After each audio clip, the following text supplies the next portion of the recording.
वो अपने आंसुओं को पोंछने की कोशिश की तो लोगों को बागवान सीन याद आ गया जिसमें कहा गया था रुला दिया ना बेचारी को। मतलब ठीक है, अब क्रिकेट में हार जीत तो होती है, एक पक्ष मुस्कुराता है तो एक पक्ष आंसू बहाता है। आपको याद ही होगा जब विराट ने धोनी को हराया था तो धोनी की टीम आंसू बहा रही थी, विराट मुस्कुरा रहे थे। फिर विराट को राजस्थान ने हरा दिया, वो मुस्कुराने लगा, आरसीबी वाले रो रहे थे।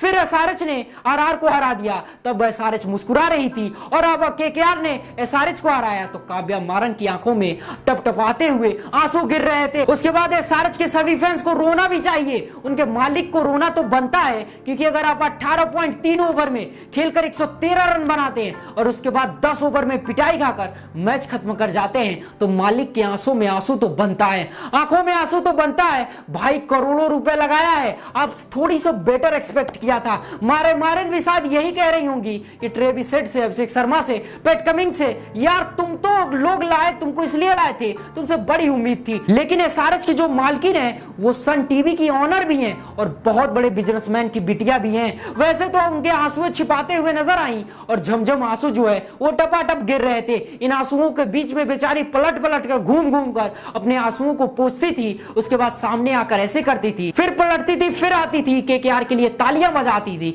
लेकिन ठीक है, मतलब क्या कहा जाए, फैन से बोला कि काव्या जी दिल मत छोटा कीजिए, गंभीर का मामला था इसलिए सपोर्ट दे रहे, नहीं तो दिल तो आप ही के पास है। बहुत सारे फैन सोशल मीडिया पर लिख रहे हैं कि काव्या मारन की आंखों में आंसू अच्छे नहीं लगते, बाकी सब ठीक है, जब वो मुस्कुराती रहती है, चहकती रहती है तो लोग खुश रहते हैं। वैसे काव्या मारन उन सभी ओनरों में से है जो बड़ी डिसेंट नारी है और कंट्रोवर्शियल भी नहीं है। काव्या मारन स्वीट है और सोशल मीडिया पर एक्टिव भी नहीं है, कोई तमाशा भी नहीं है, सिंपल सी लड़की है। वो आती है, क्रिकेट एंजॉय करती हैं और फिर क्लैप करके वो वापस लौट जाती हैं। लेकिन उनके लिए दिल से बुरा लगता है, उतना मेहनत की थी और बड़े बड़े खिलाड़ियों को लाई थी। वेल, आप क्या सोचते हैं कमेंट सेक्शन में जरूर बताएं और ऐसी जानकारी पाने के लिए हमारे पेज को फॉलो करें और यूट्यूब चैनल को सब्सक्राइब जरूर कर लें। धन्यवाद, जय हिंद।